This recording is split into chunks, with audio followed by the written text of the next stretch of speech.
प्रिय विद्यार्थियों को सुप्रभात। प्रत्यावर्ती धारा इस चैप्टर में आगे बढ़ते हैं। इसमें अगला टॉपिक है प्रेरकीय परिपथ। देखो, पिछले लेक्चर में हमने पहला केवल सर्किट पढ़ा था, ओमीय परिपथ, जिस परिपथ में केवल प्रतिरोध होता है। तो हमने बिल्कुल क्लियरली ये पढ़ लिया था कि वोल्टेज V और करंट I के बीच कोई भी फेज डिफरेंस नहीं होता है। और हमारी इक्वेशन आई थी, लिख दी थी हमने, V is equal to V not sine omega t and I is equal to I not sine omega T. और हमने ये बोला था कि हर परिपथ के लिए हम चार चीज़ें निकालेंगे। नंबर एक, नेट वोल्टेज। नंबर दो, नेट रेजिस्टेंस। नंबर तीन, phase difference phi between V and I। And number fourth, power factor, शक्ति गुणांक कॉस फाई।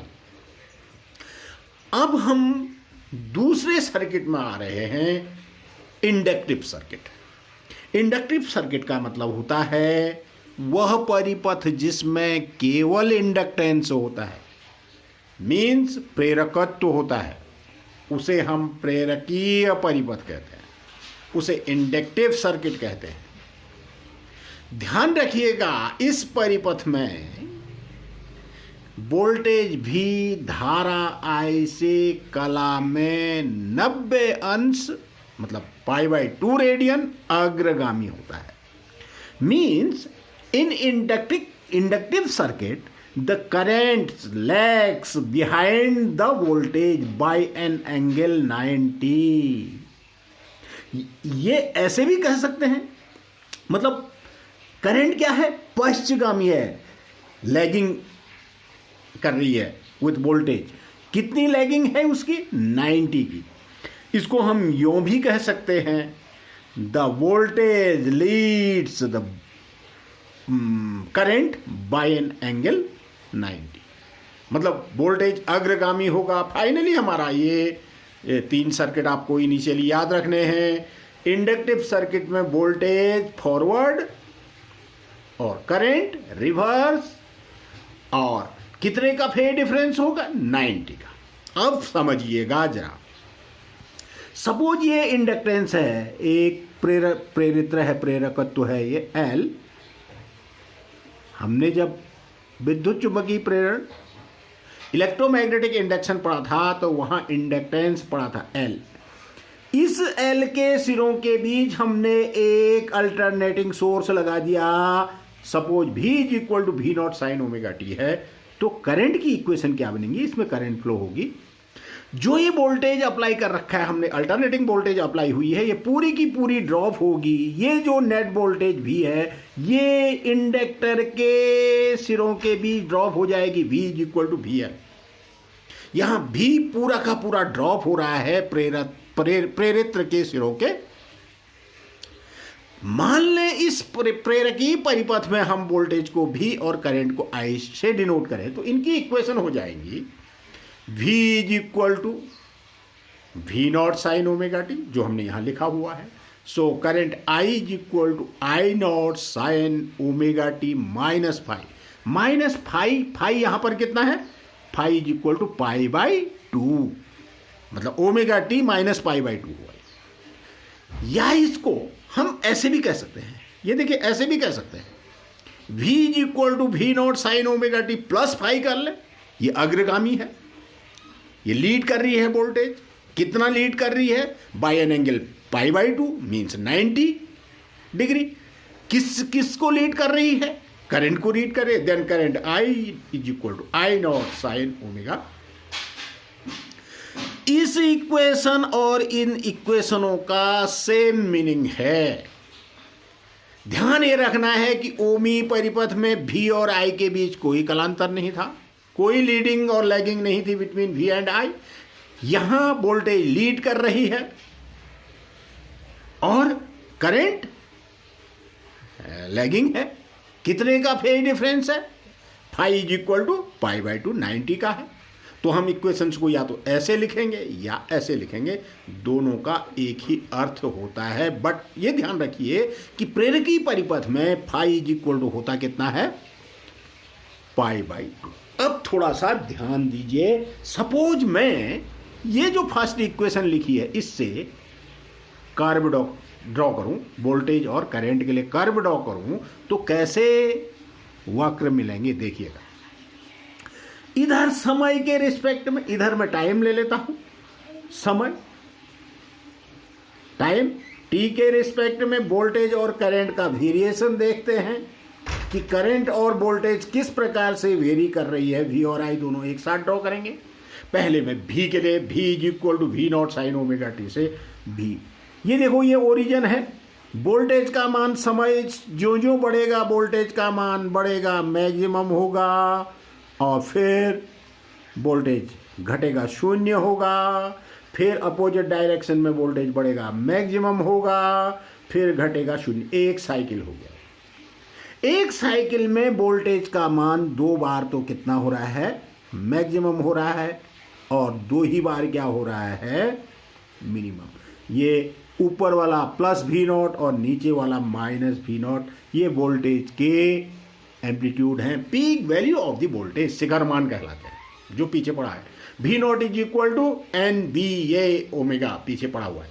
फिर सेकंड साइकिल शुरू होगा, फिर से अगेन वोल्टेज फिर रिपीट करेगी, धीरे धीरे बढ़ेगी, मैक्सिमम वैल्यू तक पहुंचेगी, फिर वापस होएगी शून्य, फिर अपोजिट डायरेक्शन में मैक्सिमम, फिर शून्य, अप टू 1 सब चलता है। ये वोल्टेज के लिए हमारा कर्व हो गया। एक साइकिल का मतलब time t is equal to 0, t/4, t/2, 3t/4 and then t, फिर 5t/4, 6t/4, 7t/4, 2t, फिर ऐसे ही आगे को बढ़ता जाएगा। ये वोल्टेज के लिए वक्र हो गया। अब क्या है, यहां पर करंट क्या कर रही है, लैगिंग है, मतलब पश्चगामी है। वोल्टेज क्या है, अग्रगामी है। वोल्टेज जिस समय शून्य है, सपोज मैं यहां से शुरू कर रहा हूं, तो उस समय करंट की वैल्यू मैक्सिमम होगी, बट पीछे से होगी, पीछे से। अब करंट की इक्वेशन देखना, जिस समय वोल्टेज क्या है, ये देखिए, वोल्टेज जिस समय 0 है उस समय करंट मैक्सिमम, जिस समय वोल्टेज मैक्सिमम उस समय करंट मिनिमम 0, जिस समय वोल्टेज 0 उस समय करंट मैक्सिमम, जिस समय वोल्टेज मैक्सिमम उस समय current minimum. Voltage 0 current maximum, voltage maximum current 0, voltage 0 current maximum, voltage maximum current 0, voltage 0 current maximum, up to 1 ऐसा चलता रहेगा। इसका मतलब करंट के लिए मैं देखो ये नीले से डॉटेड कर्व ड्रॉ कर रहा हूं। ये देखिए, ये करंट की इक्वेशन आ गई, I is equal to I not sine omega T minus phi, और फाई यहां पर है कितना, फाई जो है π/2 का फेज है। मींस इस इंडक्टिव सर्किट में वोल्टेज लीड कर रही है। The voltage leads to the current by an angle 90। Voltage lead कर रही है, और या हम ऐसा भी कह सकते हैं कि the current lags behind the voltage by an angle 90। Voltage अग्रगामी, धारा पश्चगामी। और फाई इज इक्वल टू, ध्यान रखिएगा कितना, 90 का फेज है। ये देखो voltage 0 current maximum minus I not, voltage 0 current maximum plus I not ऊपर को। जिस समय वोल्टेज 0 उस समय करंट मैक्सिमम, जिस समय voltage maximum current 0, voltage 0 current maximum, voltage maximum current 0, up to 1। ये हमारे कर्व हो गए करंट और वोल्टेज के लिए। परंतु इतने तक सीमित नहीं रहना है, हमको वेक्टर डायग्राम चाहिए, उनको फेजर डायग्राम कहते हैं। देखो वोल्टेज और करंट के बीच यदि हमारा 90 का फेज है, तो इंडक्टिव सर्किट में क्या होगा, करंट को हमेशा, चाहे कोई भी सर्किट हो, करंट को हमेशा आप पॉजिटिव एक्स एक्सेस में लीजिएगा।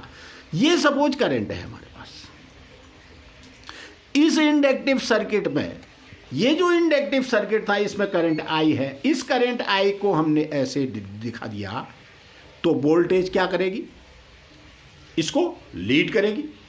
वोल्टेज अग्रगामी, अग्रगामी का मतलब ऊपर को दिखाइएगा, V is equal to VL, voltage VL, ये अग्रगामी। ये फेजर डायग्राम है, वेक्टर डायग्राम है, ये हमको चाहिए।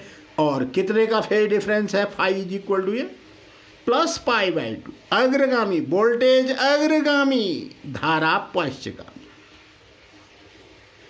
ये डायग्राम हमको चाहिए, ये आप बिल्कुल ध्यान रख लीजिएगा। 3 सर्किट्स में हमको 3 जो मेन चीजें हैं, ओमी परिपथ में क्या हो रहा था और प्रेरकीय परिपथ में क्या होगा, वोल्टेज और करंट की इक्वेशन क्या होंगी, और फिर हम वो कैपेसिटिव सर्किट में आएंगे, धारितीय परिपथ में, उसमें क्या कंडीशन। इतनी बात समझ में आ गई तो हम आगे बढ़ते हैं।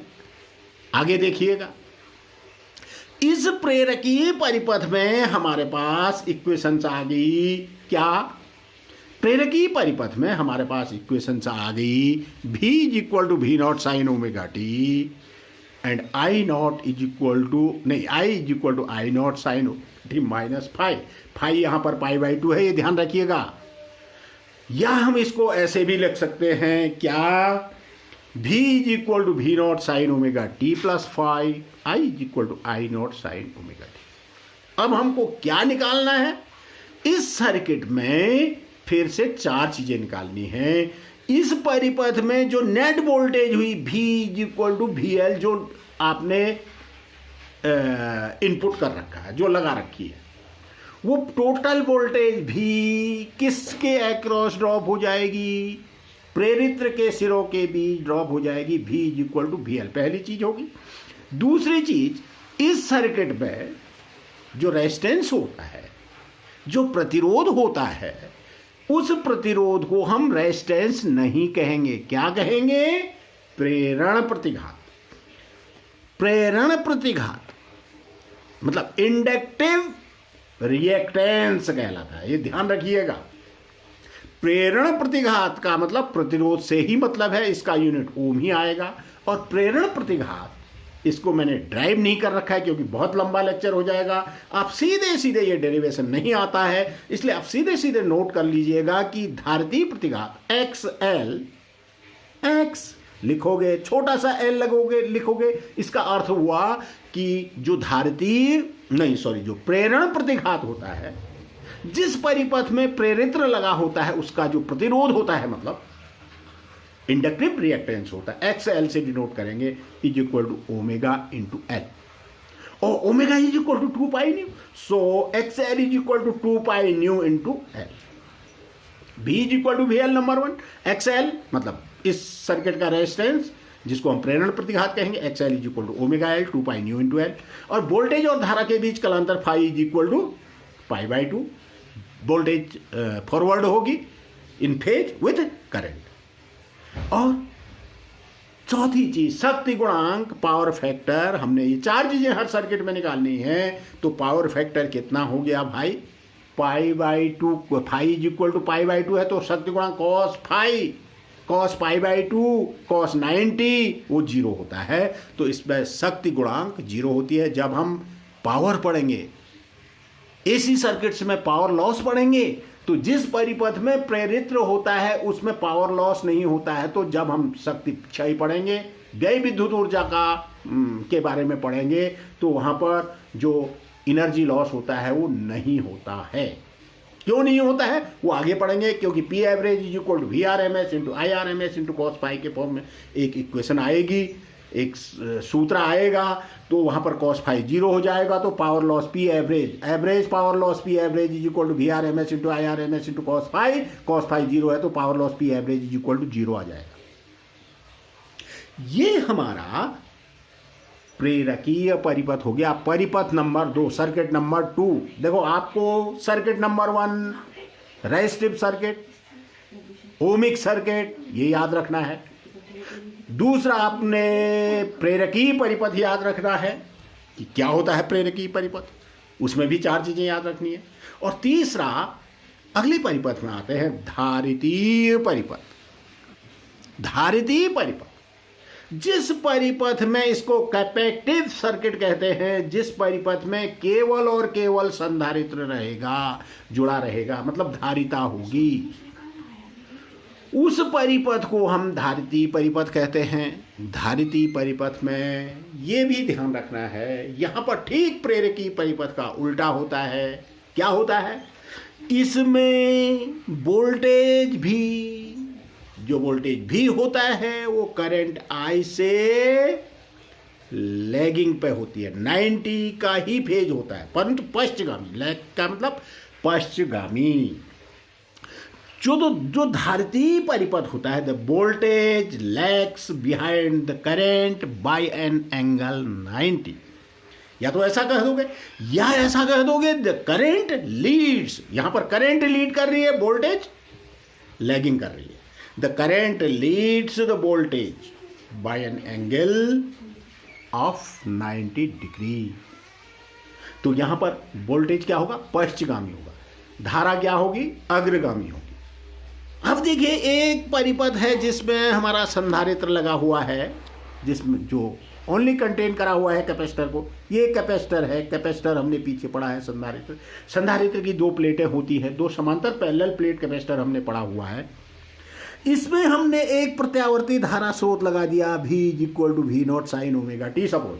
तो इसमें करंट फ्लो होगी, करंट यहाँ से जाएगी यहाँ तक, प्लेट्स के बीच ये डिस्प्लेस होगी, बाद में पढ़ेंगे विस्थापन धारा। और फिर आगे I मीन्स अभी इंडक्टिव जो ये कंडक्शन करंट हुई।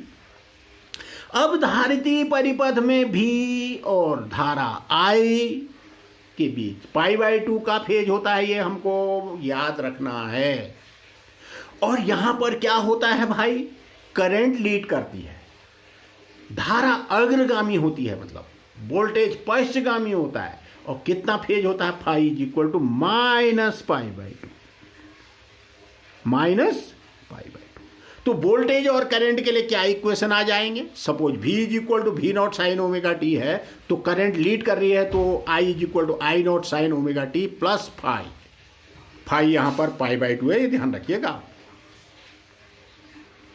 और V = हम ऐसा लिख देंगे, V = V0 sin omega t minus φ, क्योंकि वोल्टेज पश्चगामी है तो माइनस φ का फेज है, φ = π/2 का है।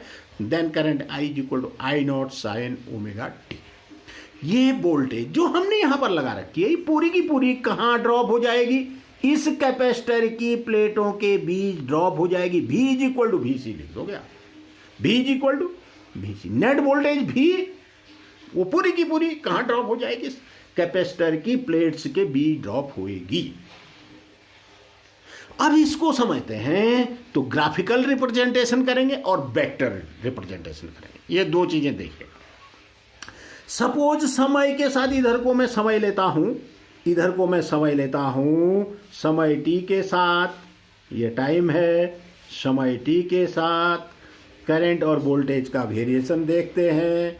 ये ओरिजिन है, ये ऊपर की ओर और ये ऊपर की ओर और ये नीचे की ओर, ये है V और I, ये मूल बिंदु हो गया। Time t = 0। सपोज मैं इस पहले वाले से V = V0 sin omega t से ग्राफ खींचना शुरू कर दूं, क्या करूंगा देखिए, या तो इससे ग्राफ खींचोगे या इससे ग्राफ खींचोगे। मैं सपोज इससे कर रहा हूं तो V = V0 sin omega t, तो V यहां से शुरू करोगे।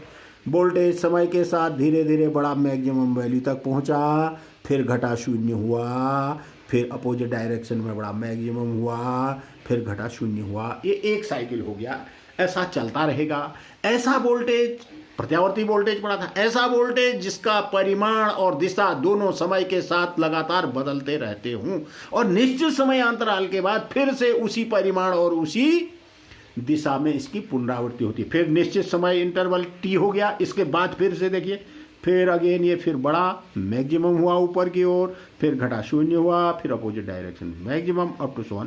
ये दूसरा राउंड ऐसे चलता है।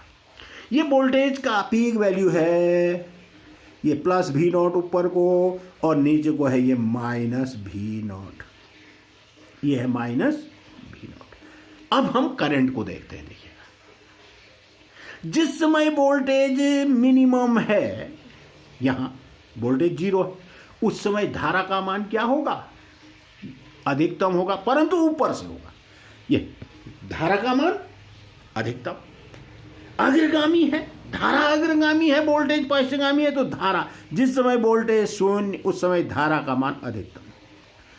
वोल्टेज बड़ा बड़ा, धारा घटेगी, वोल्टेज बढ़ेगा, धारा घटेगी। Voltage maximum, current minimum. Voltage घटेगा, धारा बढ़ेगी, मैक्सिमम।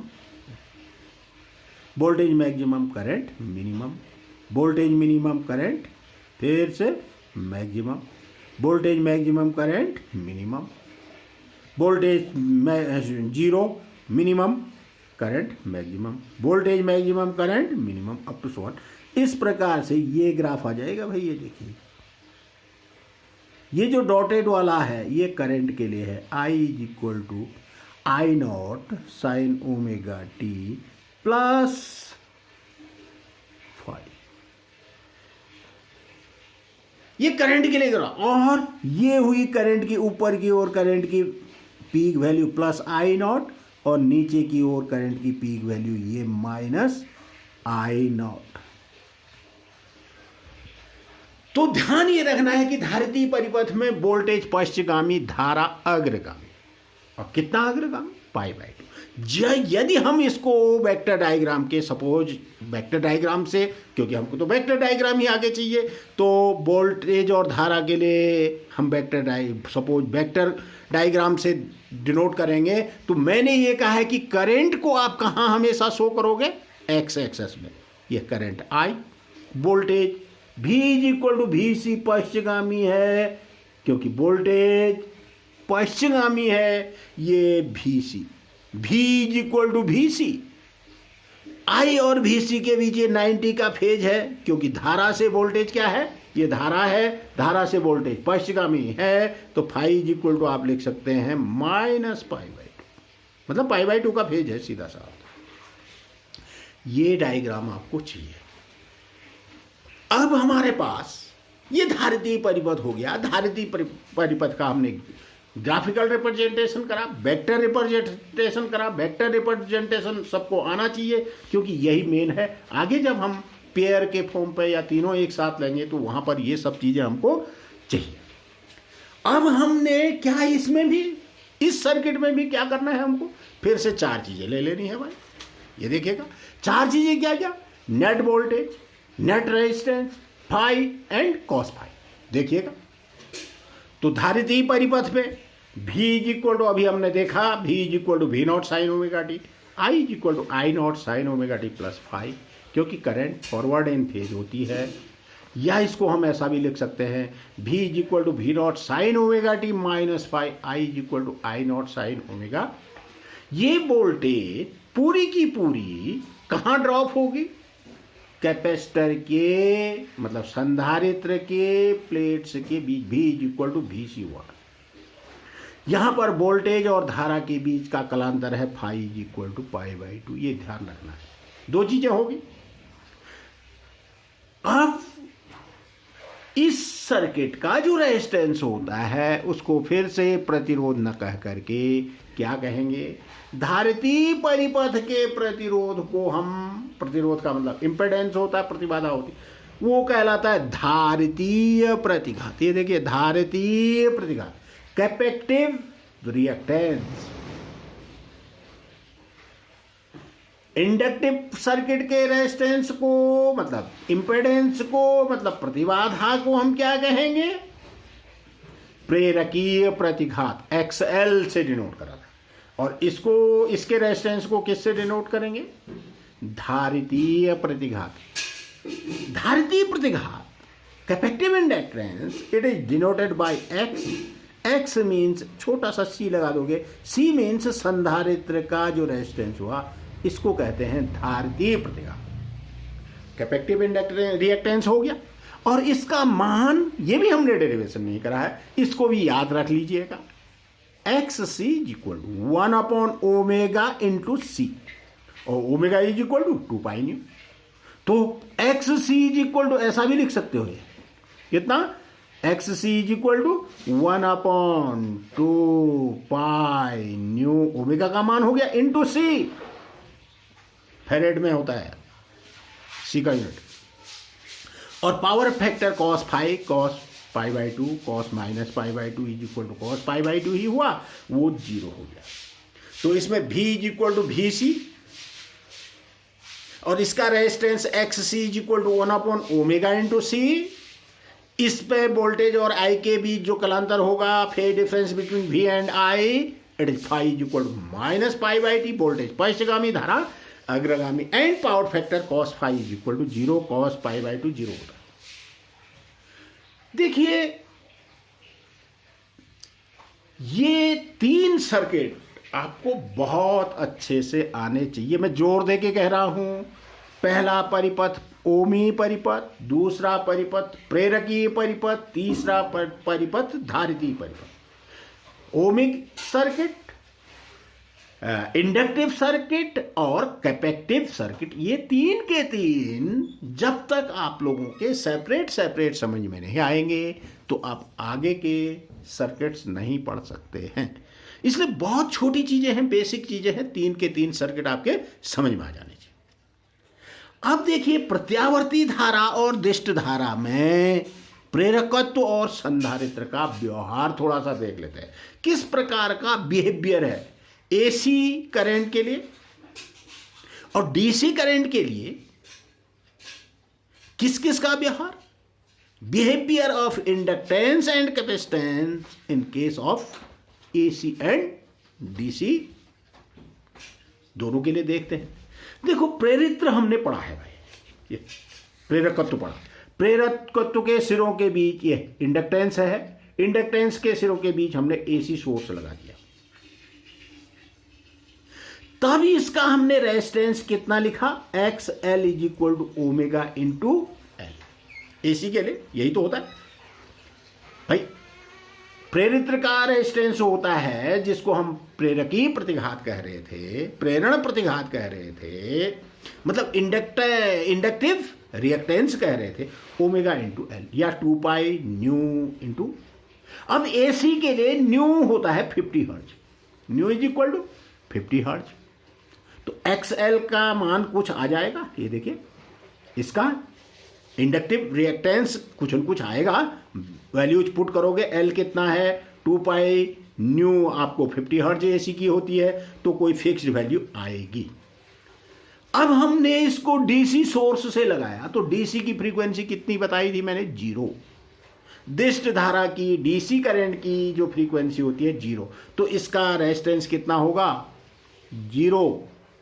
इंडक्टिव रेजिस्टेंस कितना होगा, 0 होगा, तो ये पूरी की पूरी करंट अपने आप से बहने देगा। तो ये पूर्ण, यहां पर इस कथन में पूर्ण सुचालक की बात कर रहे हैं।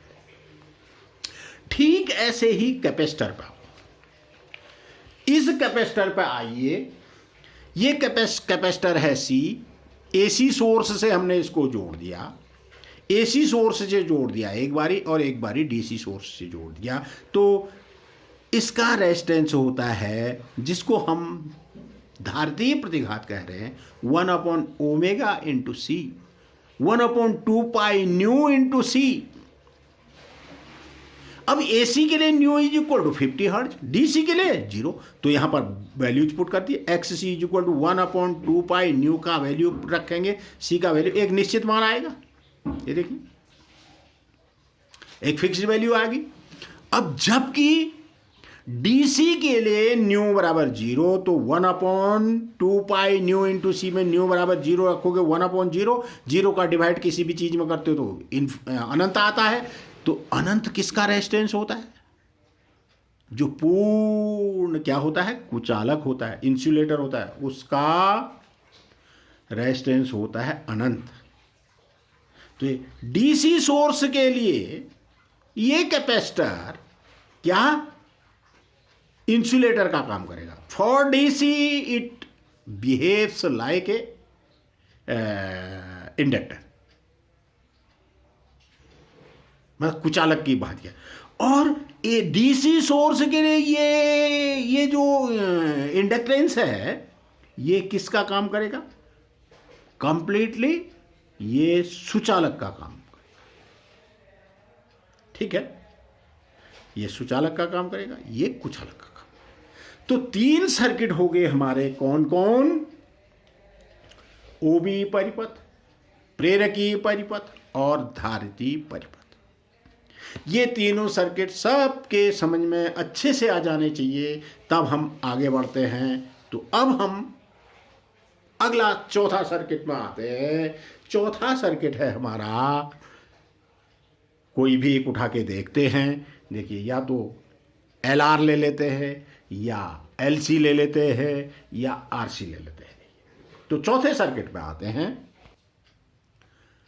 ये चौथा सर्किट है भाई हमारा, जब परिपथ में प्रतिरोध R व प्रेरकत्व L दो के दो एक साथ, रेजिस्टेंस भी हो और इंडक्टेंस भी हो, उस सर्किट को हम क्या कह देंगे? वो दोनों का जोड़ा है, उसको हम LR सर्किट कहेंगे। This is LR circuit. Inductance और रेजिस्टेंस, दो चीजें इसमें। ये देखिए, एक रेजिस्टेंस R और दूसरा इंडक्टेंस L, दोनों को सीरीज में जोड़ दीजिए। सीरीज में जोड़ने के बाद प्रत्यावर्ती धारा स्रोत से लगा दीजिए। यह प्रत्यावर्ती धारा स्रोत,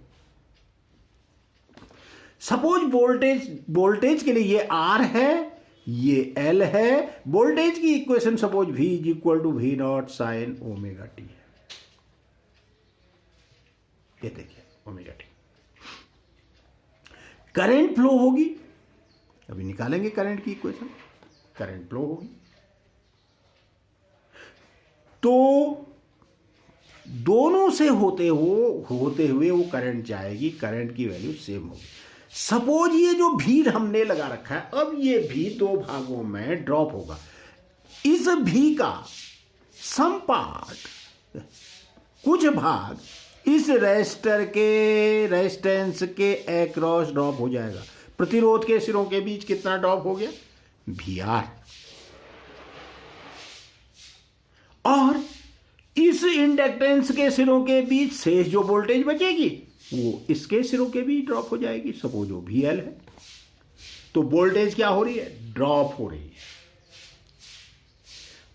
अब करंट आई हुई।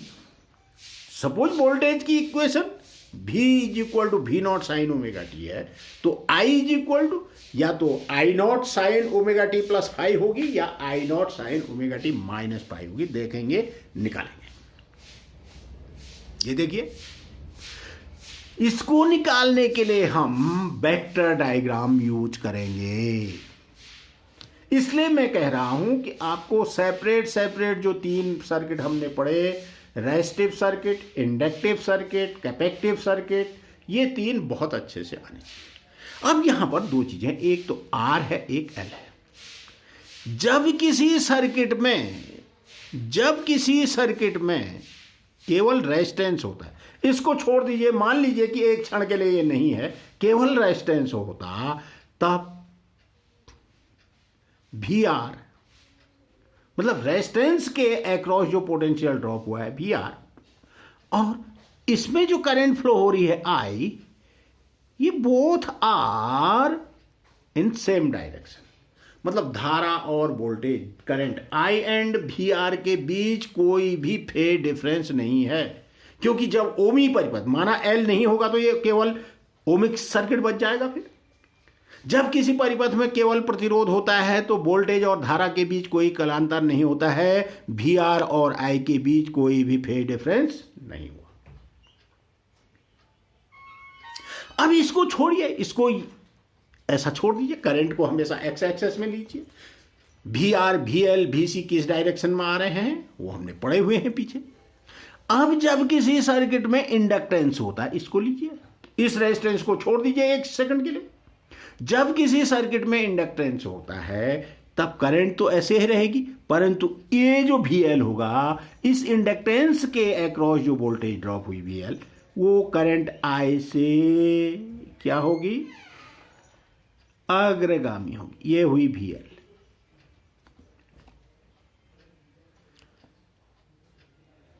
करंट आई और वी एल के बीच 90 अंश का कलांतर है। यहां पर वी एल फॉरवर्ड है phi is equal to pi by two I से, परंतु वी आर और आई सेम डायरेक्शन में, कोई भी फेज डिफरेंस नहीं है। इसका मतलब वी एल और आई के बीच पाई बाई टू का फेज, वी आर और आई के बीच कोई भी फेज नहीं। ये हमने सेपरेट सेपरेट पीछे। हमको रिजल्टेंट क्या निकालना है? वोल्टेज निकालनी है, रेजिस्टेंस निकालना है, फाई निकालना है, कॉस फाई निकालना है। अब देखो ये वी आर और वी एल है, ये वी एल ये वी आर। तो नेट वोल्टेज निकालने के लिए हम क्या करेंगे? पैरेललोग्राम ड्रॉ कर लेंगे और ये रिजल्टेंट वोल्टेज आ गई, ये रिजल्टेंट वोल्टेज आ गई आई, ये आ गया वी। ये डायग्राम, ये फेजर डायग्राम, वेक्टर डायग्राम जो कहलाते हैं, ये बहुत ही महत्वपूर्ण है। इसी से हम सब कुछ निकालेंगे, हमको और कुछ भी करने की जरूरत नहीं है। और ये हुआ आई, ये हुई नेट वोल्टेज, ये हुआ फेज डिफरेंस फाई। अब देखिए वोल्टेज भी, ये वोल्टेज भी और ये करंट आई। आई क्या है? पश्चगामी है।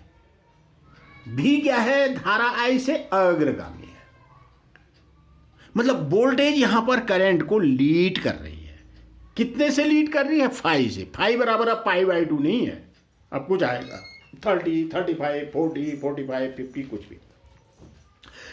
तो मान लें इस सर्किट में current voltage V is equal to V not sine omega T मान लीजिए, तो current I is equal to I not sine omega T minus phi आ रहा है, माइनस फाई आ रहा है। ये ध्यान रखिएगा क्योंकि मैं पहले से लिख चुका हूं।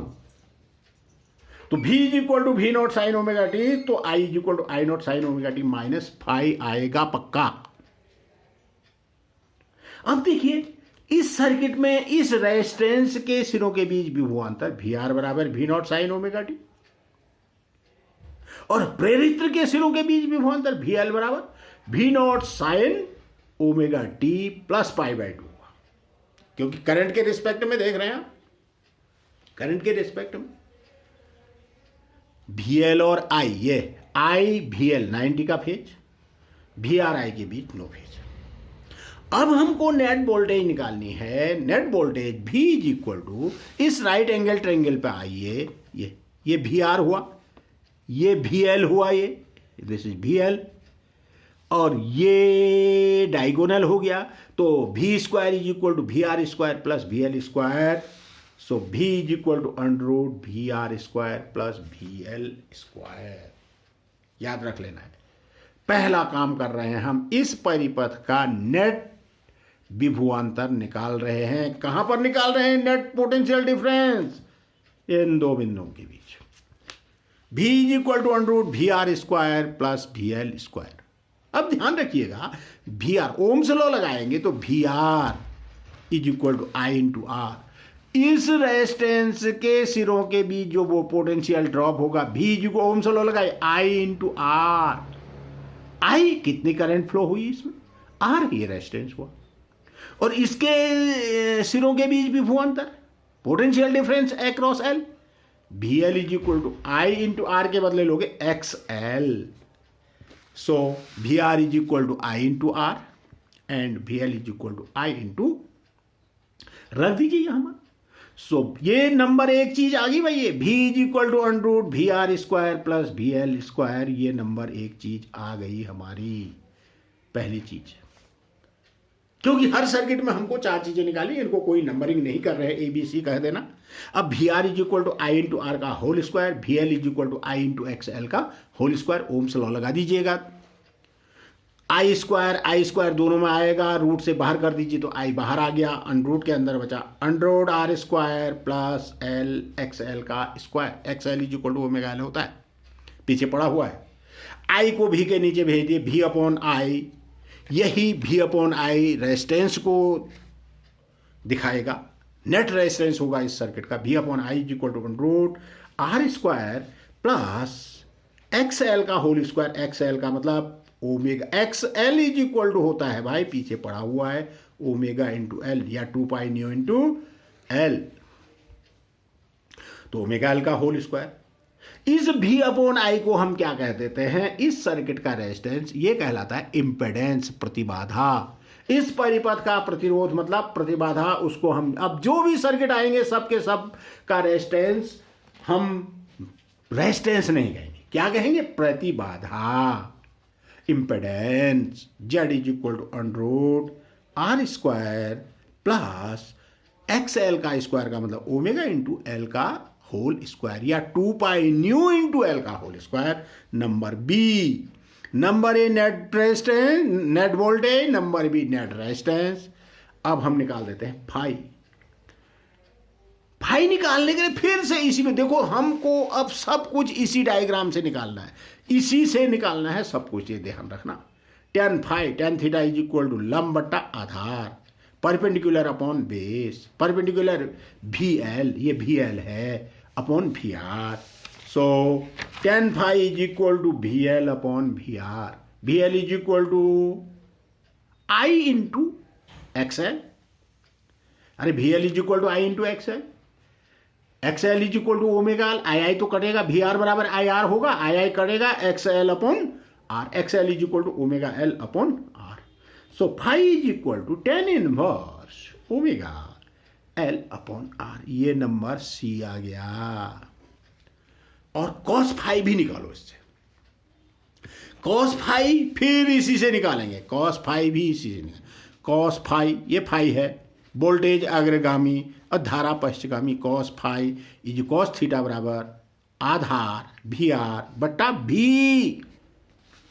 सो cos phi is equal to VR upon V, cos phi is equal to VR upon V, VR is equal to I into R, V is equal to I into Z, net voltage है, net voltage V बराबर I into Z होगा, आई कटा R upon Z। अब हम यहां पर Z की value put कर देते हैं, देख तो cos फाई बराबर R upon Z, cos phi is equal to हमारा आया था cos phi is equal to R upon Z, Z की वैल्यू पुट कर दी, Z is equal to under R square upon XL का whole square, XL is equal to omega R upon under R square plus omega L का whole square. ये cos phi आ गया number चौथी चीज D, ABCD 4 चीजें निकालेंगे हर circuit में, cos फाई। तो LR सर्किट हो गया। LR सर्किट फिर से देखिएगा, LR सर्किट बहुत सिंपल सा सर्किट है, जोड़ा है, दो चीज़ों का जोड़ा है जिसमें L और R हूँ।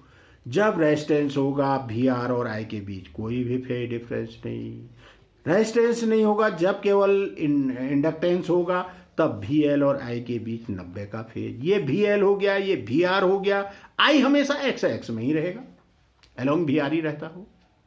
अब VL और VR का रिजल्टेंट तो ये पैरेललोग्राम ड्रॉ कर लोगे, उसका डायगोनल निकाल दोगे, V निकाल दोगे, फाई निकाल दोगे, Z निकाल दोगे और cos फाई निकाल दोगे। तो V is equal to under, ये देखिए under VR square plus PR square, VR और VL की वैल्यू पुट कर देना, VR बराबर IR, VL बराबर I इंटू XL रख दोगे, V अपॉन I निकाल दोगे तो वही नेट रेजिस्टेंस हुआ। उस नेट रेजिस्टेंस को Z कहेंगे, इम्पेडेंस कहेंगे, प्रतिबाधा कहेंगे। तो Z is equal to under R square plus XL का होल स्क्वायर, XL का मतलब ओमेगा L का होल स्क्वायर। नंबर B आ गया। नंबर C आ गया क्या, tan phi is equal to, फिर उसी डायग्राम, इसी डायग्राम से हमको सब कुछ निकालना है। tan phi is equal to perpendicular upon base, ये perpendicular VL upon VR, VL बराबर I into XL, I into XL upon I into R, I cut गया, XL बराबर ओमेगा L अपॉन R। तो tan phi is equal to इतना है, तो phi is equal to tan inverse omega L upon R। Number C आ गया। और number चौथी चीज पावर फैक्टर, फिर उसी डायग्राम से, इसी डायग्राम से देखिए, इसी डायग्राम से cos phi is equal to आधार बट्टा कट, आधार हो गया VR, base upon hypotenuse, VR upon V, VR बराबर I इंटू, VR बराबर I इंटू R और V बराबर I इंटू Z। तो ये आ जाएगा, तो फिर रख दीजिए मान, cos फाई बराबर R upon Z, R upon Z, Z हमने अभी निकाला है, R square plus X L का स्क्वायर का मतलब R upon under R square plus omega L का whole square cos phi is equal to आ गया ये पावर फैक्टर, 4 चीजें आ गई। अब हम आगे चलेंगे, पांचवा सर्किट है हमारा क्या, जब परिपथ में प्रतिरोध और धारिता हो सी। छठा सर्किट आएगा जब एल और सी हो, और सातवां सर्किट आएगा एल सी आर तीनों। कुल मिला के हमको कितने सर्किट पढ़ने हैं, 7 सर्किट। तो हमारे कितने सर्किट कंप्लीट हो गए, 4 सर्किट। कौन कौन, R circuit, L circuit, C circuit और एल आर सर्किट, 4 सर्किट। शेष 5वां, छठा और 7वां सर्किट अगले लेक्चर में पढ़ेंगे। आज के लिए इतना ही, शेष फिर।